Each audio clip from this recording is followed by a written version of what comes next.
একদিন তোমার মানি ব্যাগে ফুটবে ফুল, একদিন তোমার তরিটাও খুঁজে পাবে কুল।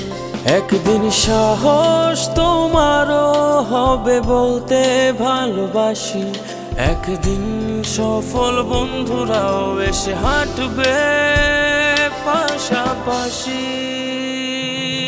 উঠে দাঁড়াও, হাল ছেড়ো না, একদিন তোমার দিন আসবে।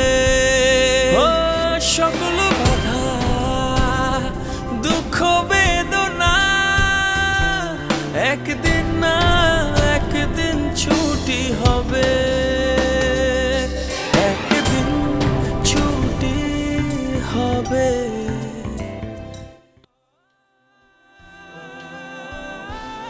Sentu, Sentu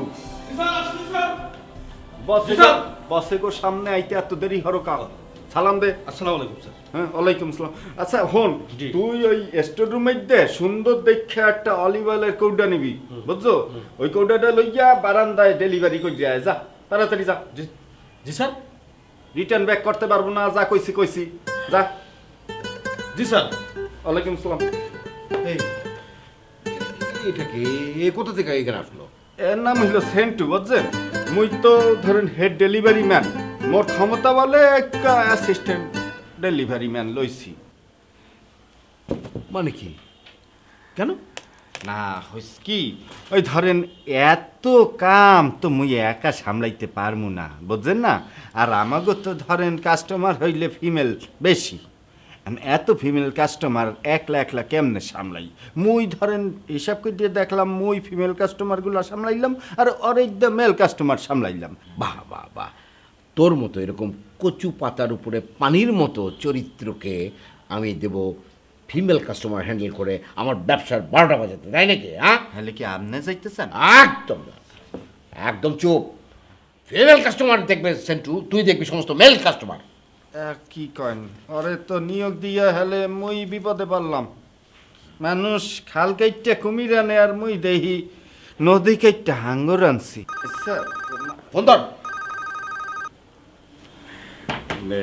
hello hello ping pong online shopping সেন্টারে মিস্টার হরি বলতে আসলাম, বলেন আপনাকে আমরা কি সাহায্য হতে পারি? আপাতত ফোনটা মামাকে দিয়ে আমাকে একটু সাহায্য করো। রবি ভাই ভালো আছে না? এই কথা কাট মামা, রবি ভাই ফোন দিচ্ছে। হ্যালো রবি, বল। হ্যাঁ মামা, ওই যে আমাদের ফেসবুক পেজের ইনবক্সে দুজন মহিলা কমপ্লেন করেছে যে তারা অনলাইনে আমাদের এখান থেকে প্রোডাক্ট নিয়েছে, কিন্তু আমাদের নাম্বার থেকে নাকি মাঝে মাঝে ওই দুজন ভদ্র মহিলাকে মিস কল দেওয়া হয়, এবং তারা যখন আবার আমাদের লাইনে কল করে তখন সেই কল রিসিভ করা হয় না, আবার নাকি মিস কল দেওয়া হয়। তুমি একটু ভালো করে দেখো তো কে এই কাজটা করছে। এছাড়া আরও কিছু ফিমেল কাস্টমার কমপ্লেন করেছে যে আমাদের এখান থেকে তারা অনলাইনে প্রোডাক্ট কিনেছে এবং প্রতিদিনই নাকি আমাদের এই অফিস থেকে তাদের নাম্বারে ফোন করে জিজ্ঞাসা করা হয় প্রোডাক্ট কেমন। এছাড়া ব্যক্তিগত কিছু আলাপ আলোচনা করার চেষ্টা করা হয়। তুমি একটু খোঁজ নিয়ে দেখো তো কে এই কাজটা করছে। এছাড়াও কমপ্লেন করেছে যে কল রিসিভ করার পর কথা না বলে শুধু ফু ফু ফু। এটা কোন ধরনের কথা? এটা কে এই কাজটা করছে? আমি অবশ্য তাদেরকে রিকোয়েস্ট করে বলেছি যে দেখেন এটা হয়তো মানে কোথাও ভুল হচ্ছে, এটা আমাদের কোনো প্রবলেম না, যাই হোক, কিন্তু আসলে তো ঘটনাটা কেউ না কেউ ঘটাচ্ছে। তুমি একটু বের করো যে কে এই কাজটা করছে, সেই হারামজাদাকে ধরে একদম মানে দাঁত কপাটি সব কিছু ভেঙে দেবে। তুমি একটু ভালো করে খবর নিয়ে দেখো, আমার মনে হয় এই কাজটা করছে হরি যদি এই কাজ করে আর তুমি যদি সত্যটা যাচাই করে বের করতে পারো, একদম ওকে থাপ্পড় মেরে দাঁতটা ফেলে দেবে একদম। ওকে, কয়জন কাস্টমারের খবর দিচ্ছে কাইন্ডলি ঠিকানা জিজ্ঞেস। তুই আমি ফিমেল কাস্টমারদেরকে মিস কল দিস? আমি কি কয়েন? তুই তাদেরকে মাঝে মাঝে বিরক্ত করিস? না না, তাদের ব্যক্তিগত খবরাখবর তুই জানতে চাস? এই ধরনের অপবাদ দেয়া কথাবার্তা কইয়েন না তো মামা। হয়তো হইতে পারে যে টিপ লাগিয়া ফোন চলে যাইতে পারে, কিন্তু একদম চুপ, একটা মিথ্যা কথা বলবি না তুই। আজকে থেকে তুই চাকরিতে নেই, তুই বাদ।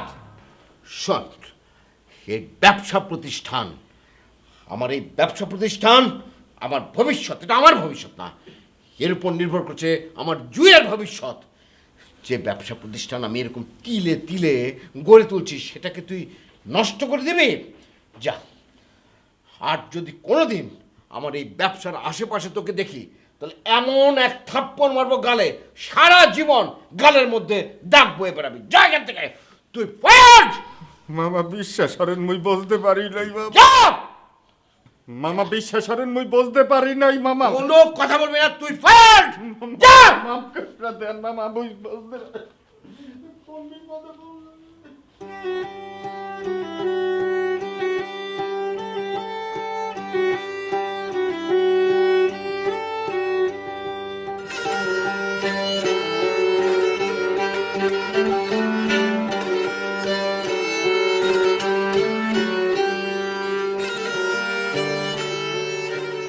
সারাদিন এখানে বসে কি করিস? ভাবি মা, মানুষ একটা যদি ভুল করে তাহলে সেটা শুধরে নিতে পারে,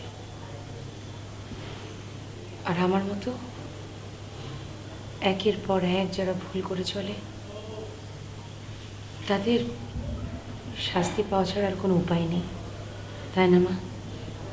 এখন আর এই সমস্ত ভেবে লাভ কি বল? পিছনে যা কিছু হয়ে গেছে সেগুলো ভুলে গেলেই ভালো হয়। সামনে যাতে আর কোনো ভুল না হয় সেটাই ভাব। আমার সামনেও তো কিছু নেই, ভুলই কি আর ঠিকই বা কি। আমি নিজেকে নিয়ে আর এখন ভাবি না। আমার অর্ধেকটা সময় তো পার হয়ে গেছে, যা কিছু চিন্তা মেয়েটাকে নিয়ে। হ্যাঁ, এভাবে বলিস কেন? আচ্ছা, আমরা কি মরে গেছি নাকি? এই যে আমি আছি, তুই আছিস, ওর বাবা আছে, একটা কিছু তো হবেই। মা প্লিজ, ওর বাবার কথা বাদ দাও। ওর বাবা যদি ঠিক থাকতো তাহলে আজ আমাকে এই দিন দেখতে হতো না। শুধু ও দোষ দিস না মা, তোরও কিন্তু অনেক ভুল ত্রুটি ছিল। আর লালন পালনের যোগ্যতা থাকুক আর নাই থাকুক, ও তো জুয়ের আসল বাবা, এটা তো সত্যি। ওর মেয়েকেও কিভাবে লালন পালন করবে সেটা ওর উপরেই ছেড়ে দে। তাহলেই হয়েছে। ওর ওপরে ভরসা করলে আমার মেয়ের লেখাপড়া, খাওয়া দাওয়া এসব না করেই থাকতে হবে। জোহার উপরে ভরসা না করে তুই কী করতে পারবি? এই বয়সে তো চাকরিও করতে পারবি না। তাছাড়া তুই ব্যবসা যদি করতে যাস সেরকম তো একটা পুঁজিরও দরকার। এই মুহূর্তে তো সে পুঁজিটাও নেই, তাহলে কি করবি? আমি হয়তো তোদের ভালোভাবেই ভরণ পোষণ দিয়ে চালিয়ে নিতে পারবো, কিন্তু জুই যে জীবনে অভ্যস্ত, আমি তো সেটা দিতে পারবো না মা। সে জীবনের দরকার নেই। কষ্ট করে বড় হোক, তাহলে আমার মতো ভুল করবে না। রিজওয়ান কি করে পারলো মা? আমি সব সময় রিজওয়ানকে হুজুর হুজুর করেছি। ও যা বলেছে সব কথা শুনেছি। আমার ইচ্ছেগুলোকে আমি গলা টিপে মেরেছি। ও যখন যা চেয়েছে, যেভাবে চেয়েছে, নিজেকে ওর সামনে সেভাবে প্রেজেন্ট করেছি।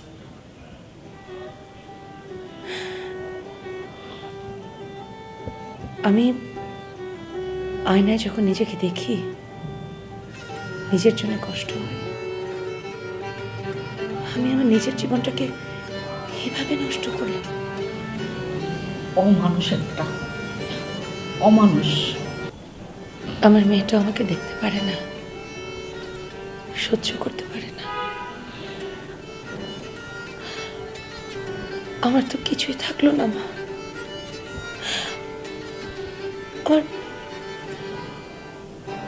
আমার বেঁচে কি লাভ? বাঁচবি, তুই মেয়েটার জন্য বাঁচবি। আজ ও তোকে ঘৃণা করছে, কালকে ও তোকে ভালোবাসবে, আর মরলে আমৃত্যু তোকে ঘৃণা করবে। আমার আর তো কিছুই থাকলো না। আমার তো কিচ্ছু থাকলো না, সব শেষ। আমি জোহাকে বলেছি জুই তার মেয়ে, বাবা হিসেবে তার কি কি দায়িত্ব আছে। তাকে বলে কোনো লাভ নেই মা, যা করার আমাকেই করতে হবে। তুই কি করবি? জানি না কি করব, কিছু একটা তো নিশ্চয়ই করব। শুয়ে বসে খাবো না, এই কথা ঠিক। তুই কিছু করতে চাইলে করবি, আমি না করব না, কিন্তু তুই এটা ভাবিস না তোদের মাথার উপরে কোনো ছায়া নেই। আমি আছি রে মা, আমি আছি। আমি জানি মা, আমি জানি।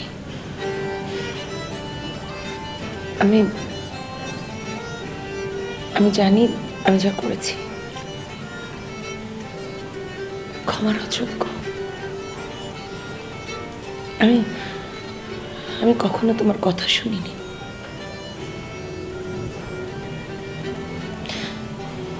সরি মা, সরি। ঠিক আছে।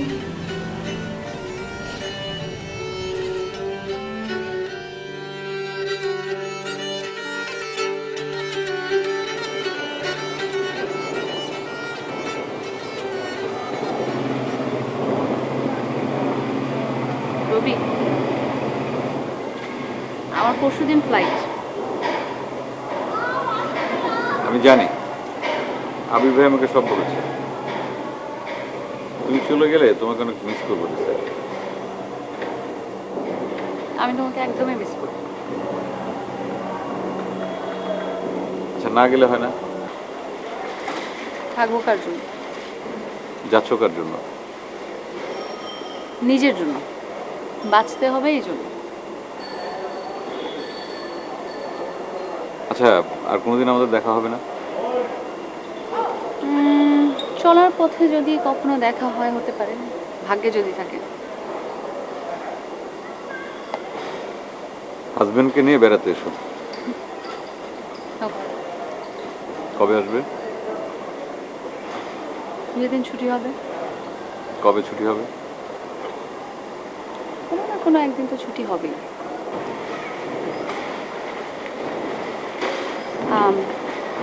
রবি, I think maybe I love you. Maybe I love you too.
মামা,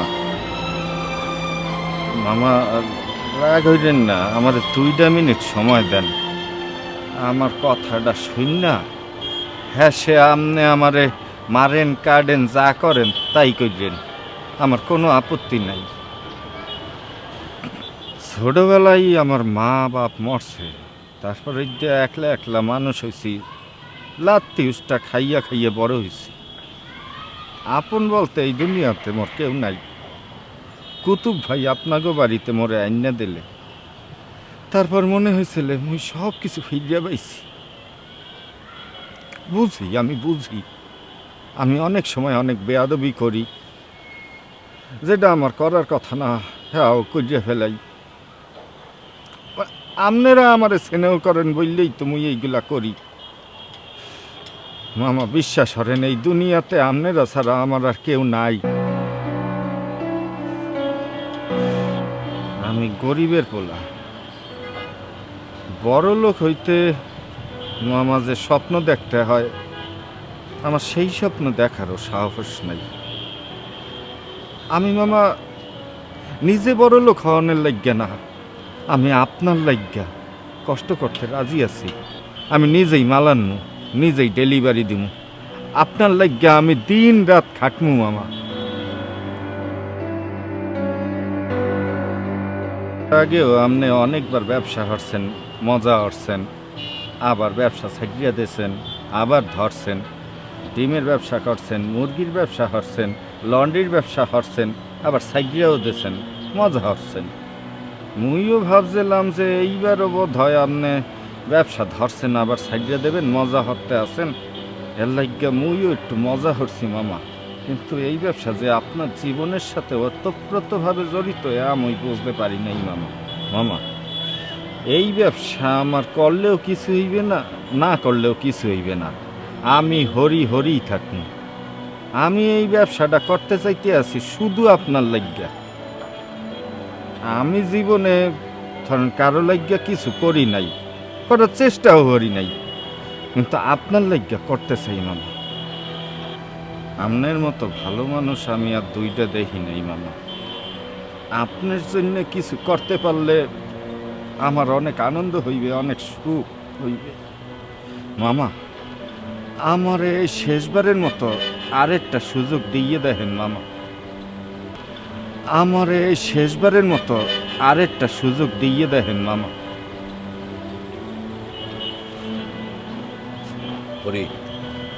মামা তুই ঠিকই বলেছিস। আমি সারা জীবন নিজের সাথে, জীবনের সাথে ফাজলামো করেছি। অনেক স্বপ্ন দেখেছি, কিন্তু কখনো চেষ্টা করিনি। আর সেজন্য স্বপ্নগুলো সবসময় স্বপ্নই থেকে গেছে। এইবার আমি আর জোহা না, আমি জুইয়ের বাবা। জোহা লস করলে কারো কোনো ক্ষতি নেই, কিন্তু জুইয়ের বাবা যদি লস করে তাহলে জুইয়ের জীবন শেষ। আমি তো সেটা হতে দেব না রে মামা।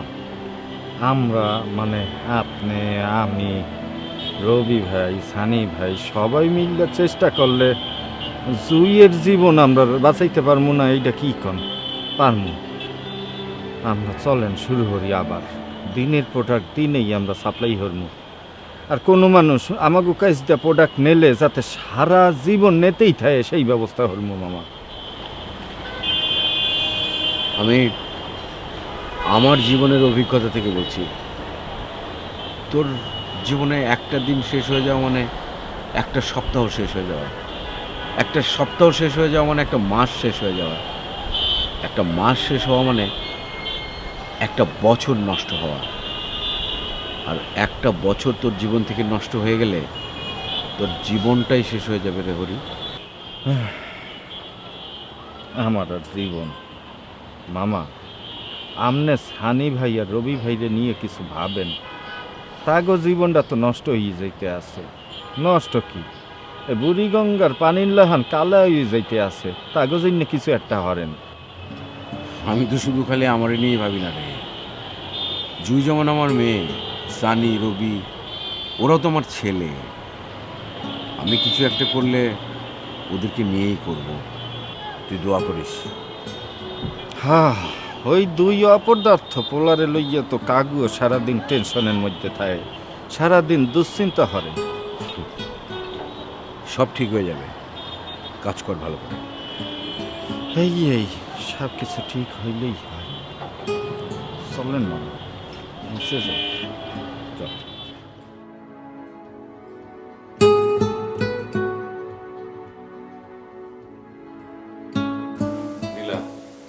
তুমি বিষয়টা বোঝার চেষ্টা করো। আমি আসলে যেতে চাইনি, মানে ওই লিসার ভাইয়ের সঙ্গে দেখা হলো, ও জোর করে আমাকে ওদের বাসায় নিয়ে গেল। রবি প্লিজ আমাকে আর মিথ্যা বুঝিও না। আমি তোমাকে বিশ্বাস করেছিলাম আর তুমি তুমি যা ভাবছো তা না। আসলে আসলে আমি তোমাকে যা ভেবেছিলাম তুমি তা নও। আমি ভাবতেও পারছি না এত বড় মিথ্যে তুমি আমাকে কি করে বললে। তুমি ওই মেয়ের বাসায় আর ছি। দেখো আমি ভুল করেছি, আমাকে তুমি ক্ষমা করে দাও। আর একটা কোনো কথা বলবে না, বেরিয়ে যাও। তোমাকে আমার দেখতে ইচ্ছে করছে না, তোমার চেহারা দেখলে আমার ঘৃণা লাগছে। যাও। নীলা সরি, আমি সরি বলছি, তুমি আমাকে ক্ষমা করে দাও প্লিজ। তুমি যে এতটা নীচ সেটা যদি আমি আগে জানতাম, ওদিন তোমাকে কত সুন্দর করে আমি বোঝালাম, তারপরে রবি। আমি শেষবার মতো হাত জোর করে ক্ষমা চাচ্ছি। এই যে আমি কান ধরছি, আমি আর কোনোদিন ওদের বাসায়। সুস্থ মেয়ে তোমাকে ক্ষমা করবে না। যাও এখান থেকে, যাও। লাস্ট একটা বারের জন্য আমি বলছি যাও, তুমি এখান থেকে যাও, যাও, তাড়াতাড়ি যাও।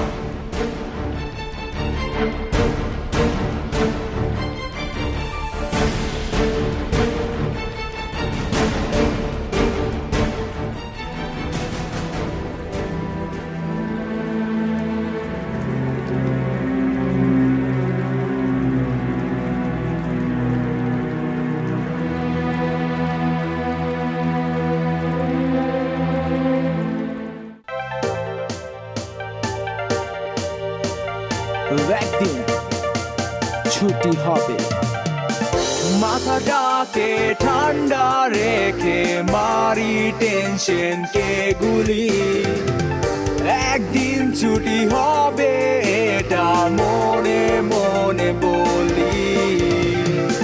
জানি না এ সমাজে সুখী আছে কারা, আমি জানি আমার কথা লাইফে প্যারা ভরা। একদিন ছুটি হবে ভায়া, একদিন ছুটি হবে হবে। ওয়েট কইরা বইসা আছি আমি, ওই দিন আসবে কবে কবে, ওই দিন আসবে কবে, ওই দিন আসবে কবে কবে, ওই দিন আসবে কবে, যেদিন আমার তোমার আমাদের সবার ছুটি হবে।